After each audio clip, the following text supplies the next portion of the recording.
Europe 1, on va se gêner. Attention, voici le moment de découvrir qui se cache dans la loge d'honneur. Bonsoir, invité d'honneur. Êtes-vous bien installé? Je sais que vous n'êtes pas à Angoulême, vous êtes dans une loge à Paris. Vous avez bien été accueilli à Europe 1? Très bien. Parfait, parce que nous, on a été très bien accueillis ici à Angoulême, il faut le dire. Oui. C'est vrai. Public chaleureux et tout. Ah ouais, ils sont super. Vous avez eu votre petit... Non, ils sont bien ici, ils sont bien. Vous avez eu votre petite bouteille de cognac dans la chambre, Pierre Oui, Bénichou? oui, bien sûr. Il y a la barrière de la langue seulement. Alors, je vais demander évidemment au public de l'espace Franquin ici présent, évidemment, de ne pas souffler le nom que vous aurez deviné si jamais vous devinez avant mes camarades. Il faut vraiment laisser mes camarades chercher, deviner qui est dans la loge. Cher invité, vous-même, il y a quelques règles à respecter. Vous devrez répondre uniquement par oui ou par non, ou des phrases très courtes. Si le oui ou le non sont impossibles, c'est parti. Vous êtes un homme? Ah voilà, vous avez le droit de dire oui ou non. Hein. Ah, Qu'est-ce qu'il a dit? il a dit oui. Est-ce que vous allez venir à Angoulême, vous? C'est con que vous veniez pas, parce que si vous aimez les gonzesses faciles et pas chères, on en a deux, là. Hein. Pierre, vous ne savez pas qui est dans la loge d'honneur à Paris? Si, Simone Veil. Faites attention à ce que vous dites quand même, Pierre Bénichou. On peut rigoler. Invité, vous connaissez Pierre Bénichou? Oui, Oui, donc vous lui pardonnez ses excès? évidemment. Évidemment. Est-ce que vous êtes plutôt quelqu'un d'engagé? On le dit. On le dit? On le dit, moi je pense qu'on peut le dire. Ah, vous êtes connu pour un certain engagement politique? Je sais pas, oui. Vous êtes plutôt t-shirt ou chemise? Non. Dans la vie de tous les jours. Ou torse nu, d'ailleurs. Hein. Chemise. Ah, vous êtes un peu chic quand même, non? Super chic. Super chic. Vous êtes plutôt Sephora ou Guerlain? Est-ce que on vous connaît notamment pour votre voix, invité? Pas spécialement, hein, j'ai envie de dire. Non, pas spécialement. Est-ce que vous aimez faire de la moto? Non. À qui vous pensiez? À quelqu'un qui aime faire de la moto? Ah oui, d'accord. Est-ce que vous vivez à Paris? Oui. Est-ce que vous avez une bonne vue? Oui. Pourquoi vous demandez ça? Pour si- savoir s'il porte des lunettes? Bah, demande-lui s'il porte des lunettes. oui. Est-ce que vous portez des lunettes? C'est assez logique ce que dit Beaugrand, vous voyez, stylé. Ça va plus vite, quoi. Oh mon Dieu. Oh, vous avez des lunettes ou pas? Bordel de sa tête. Oui, il a Oui, des lunettes. tu vois, en plus, il a il pourtant est- une bonne vue, tu vois, comme quoi. Est-ce que vous... C'est pour se donner un Il a genre. une bonne vue avec des lunettes. Ouais, c'est ça. Est-ce que vous parlez plusieurs langues? Deux. Est-ce que vous êtes plutôt considéré comme un intello? Je sais pas. Ah, Sur vous l'échelle êtes... Ah, à de mon avis, Scheim. si. Sur Est-ce que- l'échelle, alors écoutez, Sur l'échelle non. de Scheim. Sur l'échelle de Arrêtez avec Scheim. Scheim, arrêtez. sur l'échelle de Scheim, on va dire que notre invité est à peu près niveau 8, 9 ou 10. Hein. Ah ouais, d'accord. Ah oui, donc il est... Bon, vous êtes originaire d'une ville qui n'est pas très éloignée d'ici. Ben, on a dit qu'il était Non, de il est à Paris. Paris, Pierre, on vous a dit. Non, Mais il a dit originaire. qu'il habitait. Ah, pardon. Non, mais pas plus, non. Je connais mal la géographie. Je connais pas la distance entre Angoulême et la ville natale. Ça fait un bout, hein, ça fait une trotte. Est-ce- Il n'est pas du tout de cette région, Pierre Est-ce Bénichou. que j'ai oublié ma question? Oui. Alors voici un premier indice. Ah, merci. C'est pas qu'on soit des faibles, Peut-être aurez-vous reconnu ce chanteur qui d'ailleurs invité est un de vos compatriotes. Vous parliez de votre ville d'origine. C'est Benjamin Biolay. C'est Donc, Benjamin vous êtes Biolay. lyonnais. Et il faut dire que la chanson de cet invité porte un titre qui pourrait être un gros indice pour mes camarades. Alors, Donc, vous êtes originaire de Lyon, sinon. Oui. Est-ce que vous voyagez beaucoup pour votre travail? Oui. Est-ce que vous avez quelque chose à voir dans le cinéma? Oui. D'accord. Eh ben, ça se précise. Est-ce que vraiment, dès qu'on dit votre nom, on pense tout de suite, on vous associe vraiment à la ville de Lyon? Je crois. Ça D'accord. arrive, oui. Oh, c'est pas forcément systématique, mais en tout cas, une fois qu'on connaît son nom, on peut penser à la ville de Lyon. Oui. Est-ce que D'accord. vous êtes plutôt un rigolo? Ah oui, donc vous aimez faire rire. J'aime faire rire. C'est quand même pas ce pourquoi on vous connaît le plus. c'est pas son emploi, quoi. Voici un deuxième indice. C'est un bon indice, mais un indice difficile, invité. Vous êtes d'accord? Bien sûr. C'est Aragon l'indice? Alors, Aragon, ça veut dire que c'est soit un communiste, soit quelqu'un dont le nom a à voir avec Elsa, soit Titoff avec propose Triolet. Clovis Cornillac. Êtes-vous Clovis Cornillac? Non. Est-ce qu'on vous a déjà vu sur scène, invité? Jamais. Est-ce que vous êtes plutôt derrière ou devant la caméra? Des films pour adultes. Derrière. Attendez. Est-ce que vous avez un frère qui fait le même métier que vous en ce moment? Pas ce que je sache. Pas ma connaissance. Pas à sa connaissance. Est-ce que votre, Donc c'est pas Sédou alors. est-ce que votre épouse est connue? Enfin, si vous en avez une. J'en ai une, Mais elle n'est pas est connue connue. beaucoup de moi, mais... Mais pas Oui, des autres. oui, j'imagine. Oui. Un autre indice. Une musique de film qui peut-être vous mettra sur la piste de notre invité le temps de quelques publicités.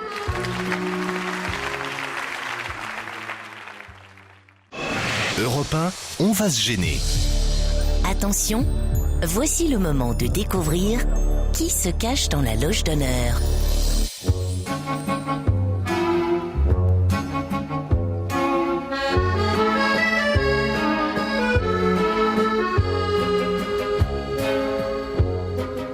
Musique de film, alors. Musique de film. Ouais. Vous vous souvenez de la musique, vous, invité?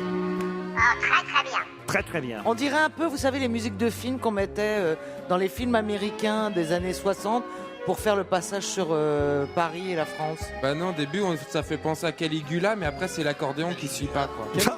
L'accordéon suit pas. Est-ce que dans votre métier, vous donnez des ordres aux gens? Ah, Dire que vous êtes réalisateur. Essaye voir. Êtes-vous réalisateur? Essaye voir, dit Pierre. C'est autoritaire. Quelqu'un me propose Denis Podalides. Non, notre invité n'est pas. Il n'y a pas tellement de Lyonnais qui sont connus. Il y a Florio, Herriot. Laurent Gérard.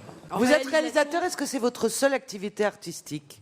Non, enfin, j'ai écrit des livres aussi. Mais c'est quand même l'essentiel. principale. Et ce, pourquoi surtout on le connaît, quand vous connaîtrez sa filmographie, vous comprendrez que ça le comble déjà largement. Est-ce que vous avez déjà eu des prix comme un César, par exemple? Oui. Combien de César? 4. Oula! Isabelle Motro vous a déjà identifié. Bravo Isabelle. Vous faites partie des réalisateurs très importants du cinéma français, en toute modestie, mais vous êtes quand même, vous êtes quand même lucide. Ah, moi je peux vous le dire, oui. Oui. Est-ce que votre maman jouait souvent dans vos films? Non. Est-ce que vous Ah, avez... vous pensez à Georges Lautner, Voilà. Pierre, et à René Saint-Cyr, qui effectivement apparaissait dans tous les films de Lautner, mais ce n'est pas ça. Lautner n'est pas lyonnais. Et Lautner n'est pas lyonnais. Jacques Audiard propose Titoff. Non, notre invité n'est pas Jacques Audiard. Est-ce que vous êtes connu pour un grand film qui vous a marqué, qui a marqué votre carrière? Plusieurs grands films qui ont Ah marqué oui, sa avec carrière, 4 puisqu'il Césars. a eu 4 Césars. 4 Césars. Réfléchissez, Oui, mon c'est petit vraiment- bonbon. Oui, mais il pourrait y avoir Non, un parce film que- quand même qui se dégage. Autant t'es bon sur la BD, mais là, c'est vraiment con comme question. Est-ce que vous avez déjà dirigé Louis de Funès? Non. Voici un autre générique.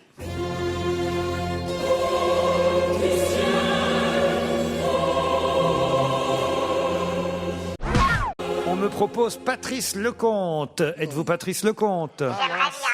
Oh, vous aimeriez bien? Non, j'aime beaucoup Patrice Lecomte. Ah, mais il va être content de l'entendre. Ouais, parce que ça aurait pu être une musique genre ridicule, ça. Est-ce que vous avez surtout réalisé des comédies dans votre carrière? Non. Oui, pour avoir 4 Césars. Ouais. Oui, c'est vrai, c'est con. Putain, tu les enchaînes. Attendez. Hein. Est-ce que vous faites partie de ces réalisateurs qui ont une actrice fétiche qu'ils font presque systématiquement tourner? Un acteur et oui, surtout un acteur fétiche. Surtout un acteur, tiens, qu'on va peut-être entendre grâce à l'indice numéro 7. J'arrivais dans un immense élan tragique, en rentre dans mon péplum de la main gauche jusqu'au trou du soufflet. Et d'ailleurs, c'est là que le soir de la première, je me suis foulé la cheville. Comment ça? Eh bien, en arrivant avec cette énorme autorité que je confère à mes personnages, Oui. j'arrive donc au trou du souffleur et à ce moment-là, paf, je tombe dedans. Paf, vous tombez dans le Oui. Quel accident bête. Oui. C'est à lui que vous pensiez, invité d'honneur? Tout à fait. J'ai pas bien reconnu. Ils sont deux, faut dire, dans l'extrait. Oui, ah bah, C'est Poiré et Serrault, évidemment. Pardon? non. C'est Poiré et Serrault dans Pas du l'extrait. Non, il y a. C'est Poiré et Serrault. Non, c'est pas Poiré Serrault. si je puis me permettre, est-ce qu'on peut situer, par exemple, votre premier film dans les années 70? Oui. C'est déjà Voilà. Est-ce que vous avez déjà tourné en noir et blanc? Non. Ah, vous savez pas ce que vous avez loupé. Un court-métrage. Ça fait toujours plaisir à un grand réalisateur de cinéma quand tout le monde propose des noms d'autres réalisateurs de cinéma avant le sien. Donc Caroline Diamant propose désormais Claude Lelouch. Êtes-vous Claude Lelouch? Et non, il n'est pas de Lyon. Il n'est pas de Lyon, Claude. Il est pas de Lyon. Bon, arrêtez avec Lyon, hein, ça Et nous puis, perturbe. alors, écoutez, excusez-moi, mais j'ai un doute parce que je pense à quelqu'un, mais j'ai très peur qu'il soit plus en vie. Ah non, mais là, tu sais qu'il est en vie. Voilà. là. Et tu sais quoi? Et, Je sais, mais j'ai peur de me tu sais tromper comment on de va nom. s'en rendre compte? Si c'est pas lui, il répondra pas. Mais non, mais j'ai peur de me tromper. Ah bah oui, Claude Sauté, non, effectivement, il n'est plus en vie. Voilà. Voilà. Et vous n'êtes pas Claude Sauté, invité. Mais non, mais l'autre avec lequel j'ai un doute, il est aussi. Eh oui, pareil. Peut-être. Oh, mais arrête. Claude Chabrol, oui, elle me fait tous les Oui, il est mort aussi. Oui. Voilà, bah, c'est pour ça. Non, mais alors Claude arrête. Chabrol, il elle s'appelle- demandait s'il était mort. Il s'appelle pas Claude. Quelqu'un me propose Ah oui. Luc Besson. Qui m'a dit Luc Besson? C'est vous, Stevie. Oh, écoutez. Votez, 4 César, Luc Besson, t'as raison. Vous n'avez pas le nom d'une jardinerie, non? Truffaut, il est mort. Je le crois pas, ça. Stevie. Le nom d'une T'as les références. Exprès, là. pas possible. Je vais vous aider en vous disant que Pierre prononce très souvent le nom de notre invité. Obispo. Oh oui, mais alors ça... Lady Gaga. Non, c'est un Marcel indice Carnet. pourri. C'est pas un indice pourri, c'est un bel à la indice. Laurent Ruquier. Alain Resnais me propose Caroline. Non. Alors écoutez, l'indice numéro 8 va peut-être vous aider. Les gars, je leur ai appris à pas se faire tuer, à pas se faire baiser par le premier couillon venu dans ton genre. Ils ont déconné, tu le sais, ils doivent payer. Mais mes gars, que j'ai pour la plupart choisi en tôle, chez les préventionnaires, ce qu'ils ont fait et les endroits où ils sont allés le faire, j'en connais pas beaucoup qui les auraient suivis. Pas beaucoup. Est-ce que tu préfères tes voyous, hein? Ce qui est à toi est à moi, plus de doigts, plus de morale. Mes gars, c'est pas des soldats, c'est des guerriers. Tu leur as crié depuis 14, bien tué, bien zigouillé, continue, tu m'intéresses.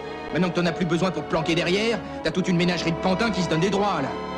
Deviens pas flic, Norbert. Deviens pas flic. Moi, je trouve désespérant qu'il y ait 5 cons comme nous, puisque j'exclus Isabelle Motro, qui ne trouvent pas un réalisateur qui a eu 4 Césars. Ah, je suis assez attendez. d'accord. Comment il s'appelle? Non, c'est un. Bah, c'est ce qu'on un cherche. héros. Est-ce que vous avez déjà tourné des films Voici l'indice numéro 6.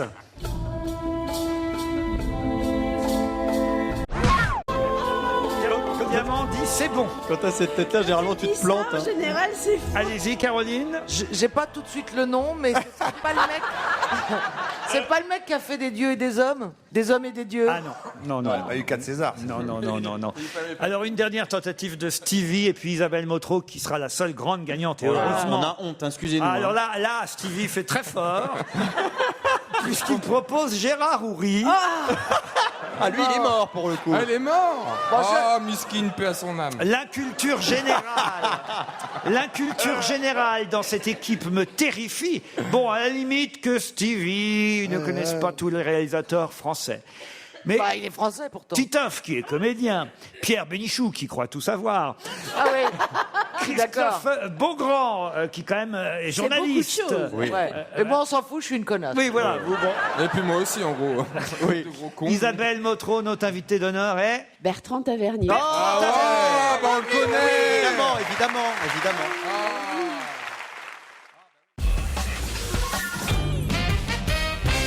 Notre invité d'honneur, c'est Bertrand Tavernier. On a un peu honte. Hein. Ah, On est désolé. J'ai honte pour vous Bah oui, tous, oui, oui. On parce est que très quand même, embêtés. on a un des plus grands réalisateurs français. Alors, Ah ouais. qu'est-ce que je peux citer? Capitaine Conan, Lapa, qui était d'ailleurs la chanson de Benjamin Biolay, L'horloger de Saint-Paul, évidemment, qui se déroulait à Lyon, Que la fête commence, Le juge et l'assassin, des films avec Philippe Noiret. C'est la voix de Philippe Ah, Noiret, c'était Noiret, que vous c'est- avez C'était entendu Noiret, tout à l'heure, l'acteur l'acteur fétiche déjà de dit, c'était Philippe pas facile. Noiret. Plus récemment, évidemment, La princesse de Montpensier. Il y a eu aussi... Magnifique. J'ai adoré. hein. Voilà, il y a eu aussi le Magnifique, film, à cause je recherche le titre, mais avec Isabelle Carré et Jacques Gamblin, un film magnifique sur l'adoption. Oli Lola. Ah oui, Oli Lola. Oli Lola, Il y merci. avait L627 aussi. Et voilà, L627. Bref, c'est pas une petite filmographie Ben non, pas vraiment. qu'a notre invité d'honneur. Pardonnez-les, monsieur Tavernier. Mais c'est très bien, j'ai voyagé quelques instants en compagnie de plein de morts. Rappelons que les Césars, c'était pour Un dimanche à la campagne en 85, Le juge et l'assassin en 77, Que la fête commence en 76, et il y avait eu 2 Césars cette année-là pour le même film, César du meilleur réalisateur et César du meilleur scénario original. Mais c'est justement un de vos anciens films qui ressort, puisque en ce moment on fait ça de plus en plus, on a retravaillé les films, on a des nouvelles versions de films que parfois certains, et d'ailleurs les plus jeunes, n'ont pas vus, et c'est un film avec Romy Schneider qui va ressortir, qui s'appelle La mort en direct. Alors, c'était un film de science-fiction à l'époque, La mort en direct, Bertrand Tavernier. Oui, c'était un film qui parlait de télé-réalité avant même que ce mot existe, qui parlait de la manipulation de l'image. C'était l'histoire d'une femme en train de mourir d'une maladie qui ne voulait pas être filmée dans une émission de télé qui la payait très cher pour qu'on assiste à ses derniers moments. Et les gens de l'émission de télé envoyaient après elle un reporter qui avait une caméra qui était greffée dans le cerveau, et donc tout ce qu'il regardait était filmé. C'était donc un film sur le voyeurisme, sur quelque chose qui n'existait pas du tout. Et c'est pour ça d'ailleurs que j'avais fait le film en anglais, je l'avais situé en Angleterre en me disant qu'en France, ça n'existerait pas, la télé-réalité. Vous étiez persuadé que ça n'arriverait jamais? Ah, je pensais que ça n'arriverait pas. Je pensais que je faisais un film d'anticipation. Vous avez Stevie, Vous avez un des premiers représentants en France, Stevie. Oui, enfin là, c'était très violent, quand même. Ouais, mais nous, on savait pas ce que c'était, vous me dites ça, mais nous, à l'époque, on pensait participer à un jeu. D'abord, est-ce qu'il existait en DVD, ce film? Il existait en DVD, mais je trouve que même la copie qu'a sorti Studio Canal en DVD n'a rien à voir avec la version qui vient d'être restaurée, qui est en haute définition et qui est... Moi, j'ai redécouvert le film. J'ai découvert le film que j'avais fait, et vraiment, ça a été un choc. C'est un film que je n'avais pas vu depuis 20 ans. Vous l'avez trouvé bien, sinon? Et je l'ai trouvé très, très bien. J'ai été... oui, voilà, je vais le dire, je vais être pareil. J'ai été très fier d'avoir fait ce film. Je l'avais un peu oublié. Je voulais pas le voir, surtout que les copies étaient usées, c'était pas bien. Très souvent, à la télé, c'était pas projeté dans le bon format. Ouais. Et là... Tout d'un coup, en voyant la copie restaurée, là maintenant en numérique, qui est magnifique, qui a été sous la supervision du chef opérateur, j'ai été très très bluffé par le film. Il faut dire, pour le souvenir que j'en ai, parce qu'il y a assez longtemps, je dois reconnaître que j'ai vu La mort en direct, que Romy Schneider y est absolument bouleversante. Oui, c'est quelqu'un qui m'a beaucoup marqué, moi j'ai beaucoup appris. Elle a été prodigieuse sur ce film. Je sais pas, c'était extraordinaire de la filmer. On est presque forcé de tomber amoureux d'elle. C'était enthousiasmant de travailler avec elle. Il y avait, si j'ai bonne mémoire, il y avait Harvey Keitel qui jouait dans ce film. Oui. Vous voyez ça sur l'affiche. Il a piqué l'affiche. Est-ce que vous avez... On peut plus tricher à la radio, alors. Vous l'avez pas retouché? Vous n'avez pas remonté? Non, je l'ai pas retouché. Il y a eu un travail qui a été fait sur la photo pour retrouver. J'ai retrouvé, tout en revoyant le film, le frisson, l'enthousiasme qu'on avait quand on voyait les rushs. J'étais moi épaté par la lumière de Pierre-William Glenn, par ces paysages d'Écosse qui sont formidables.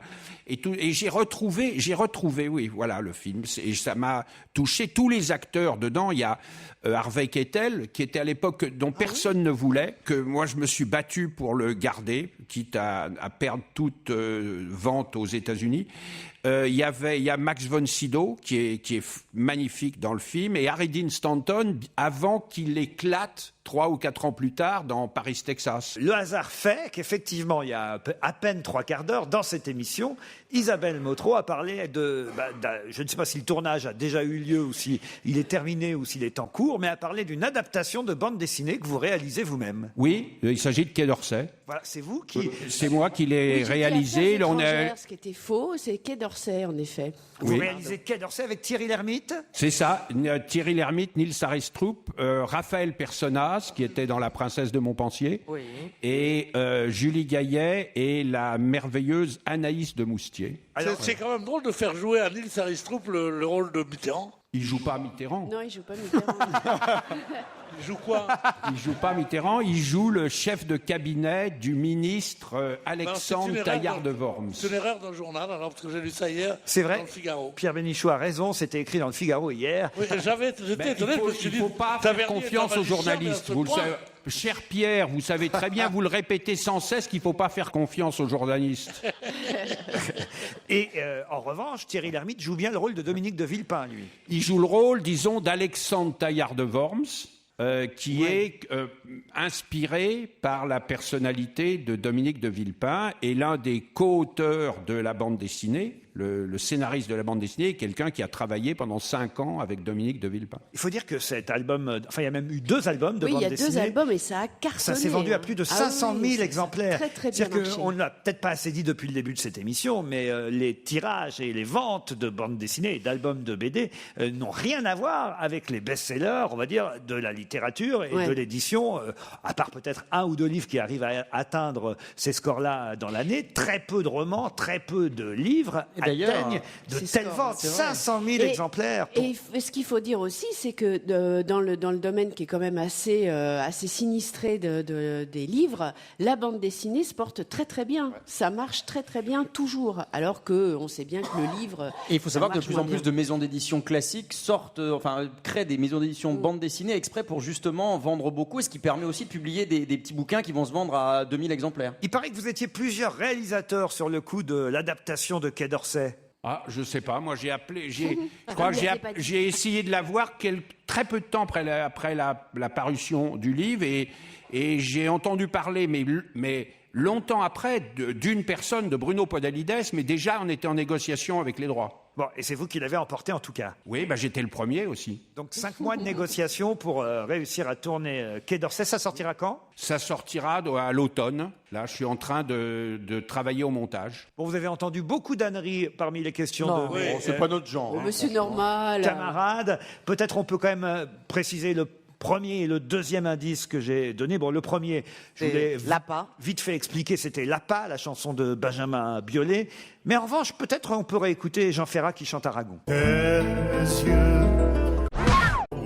Vous pouvez expliquer cet indice, Bertrand Tavernier ? Aragon est quelqu'un que mes parents, que mon père a caché pendant à peu près 9 mois à Lyon. Et c'est chez nous qu'il a écrit, et pour ma mère, qu'il a écrit ce poème qu'il lui a dédié, qui est « Il n'y a pas d'amour heureux ». C'est un poème qui a été dédié à ma mère. Autre musique de film, celle-là. C'était Coup de torchon. Bertrand Tavernier, c'était bien Coup de torchon ? C'est ça, exact. C'est Coup de torchon. C'est une musique magnifique de Philippe Sard. Autre indice.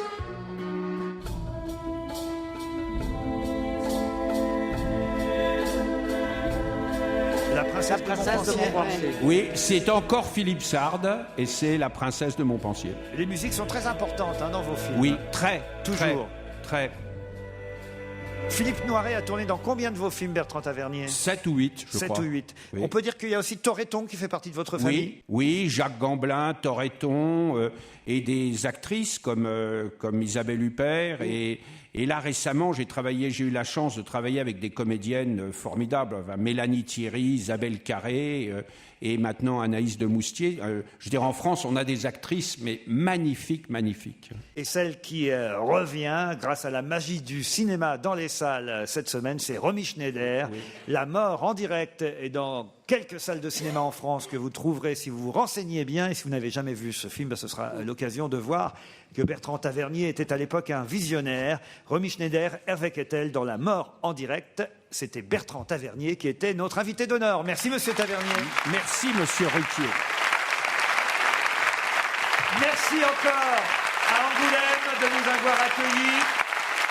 Bon festival jusqu'au 3 février. Merci pour l'ambiance ici dans cette salle à l'Espace Franquin. Profitez de ces quelques jours.